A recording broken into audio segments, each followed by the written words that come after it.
नमस्कार दोस्तों, स्वागत है आपका हमारे YouTube चैनल में। आज की इस वीडियो में हम हरतालिका तीज व्रत की कथा के बारे में जानेंगे। यह हरतालिका व्रत कथा शिव जी ने ही माँ पार्वती को सुनाई थी। शिव भगवान ने इस कथा में माँ पार्वती को उनका पिछला जन्म में याद दिलाया था। आइए जानते हैं विस्तार से इस कथा के बारे में। शिव जी माँ पार्वती से कहते हैं, हे गौरा, पिछले जन्म में तुमने मुझे पाने के लिए बहुत छोटी उम्र में कठोर तप और घोर तपस्या की थी। तुमने ना तो कुछ खाया और ना ही पिया, बस हवा और सूखे पत्ते चबाए। जला देने वाली गर्मी हो या कंपा देने वाली ठंड, तुम नहीं हटी, डटी रही। बारिश में भी तुमने जल नहीं पिया। तुम्हें इस हाल में देखकर तुम्हारे पिता दुखी थे। उनको दुखी देखकर नारद मुनि आए और कहा कि मैं भगवान विष्णु के भेजने पर यहाँ आया हूँ। वह आपकी कन्या से विवाह करना चाहते हैं। इस बारे में मैं आपकी राय जानना चाहता हूँ। नारद जी की बात सुनकर आपके पिता बोले, अगर भगवान विष्णु यह चाहते हैं तो उन्हें कोई आपत्ति नहीं है, परंतु जब तुम्हें इस विवाह के बारे में पता चला तो तुम दुखी हो गई। तुम्हारी एक सहेली ने तुम्हारे दुख का कारण पूछा तो तुमने कहा कि मैंने सच्चे मन से भगवान शिव का वरण किया है, परंतु मेरे पिता ने मेरा विवाह विष्णु जी के साथ तय कर दिया है। मैं विचित्र धर्म संकट में हूँ। अब मेरे पास प्राण त्याग देने के अलावा कोई और उपाय नहीं बचा। तुम्हारी सखी बहुत ही समझदार थी। उसने कहा, प्राण छोड़ने का यहाँ कारण ही क्या है। संकट के समय धैर्य से काम लेना चाहिए।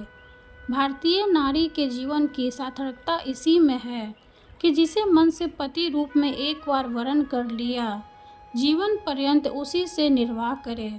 मैं तुम्हें घनघोर वन में ले चलती हूँ, जो साधना स्थल भी है और जहाँ तुम्हारे पिता तुम्हें खोज भी नहीं पाएंगे।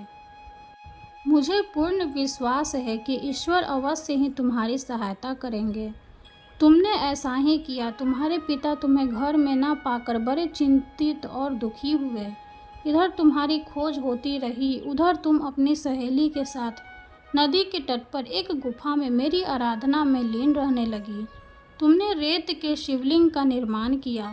तुम्हारी इस कठोर तपस्या के प्रभाव से मेरा आसन हिल उठा और मैं शीघ्र ही तुम्हारे पास पहुंचा और तुमसे वर मांगने को कहा।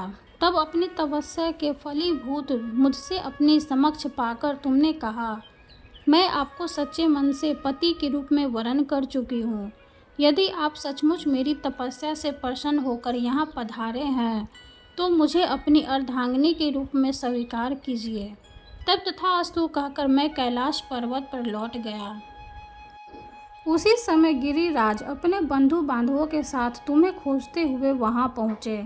तुमने सारा वृत्तांत बताया और कहा कि मैं घर तभी जाऊंगी अगर आप महादेव से मेरा विवाह करेंगे। तुम्हारे पिता मान गए और उन्होंने हमारा विवाह करवाया। इस व्रत का महत्व यह है कि मैं इस व्रत को पूर्ण निष्ठा से करने वाली प्रत्येक स्त्री को मनवांछित फल देता हूँ। इस पूरे प्रकरण में तुम्हारी सखी ने तुम्हारा हरण किया था, इसलिए इस व्रत का नाम हरतालिका व्रत हो गया। इस व्रत से जुड़ी एक मान्यता यह है कि इस व्रत को करने वाली स्त्रियां पार्वती जी के समान ही सुखपूर्वक पति रमन करके शिवलोक को जाती है। सौभाग्यवती स्त्रियां अपने सुहाग को अखंड बनाए रखने और अविवाहित युवतियां मन मुताबिक वर पाने के लिए हरितालिका तीज का व्रत करती हैं। इस दिन व्रत करने वाली स्त्रियां सूर्योदय से पूर्व ही उठ जाती हैं और नहाकर पूरा श्रृंगार करती हैं।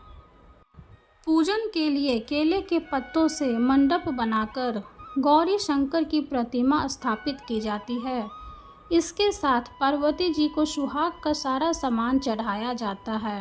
रात में भजन कीर्तन करते हुए जागरण का 3 बार आरती की जाती है और शिव पार्वती विवाह की कथा सुनी जाती है।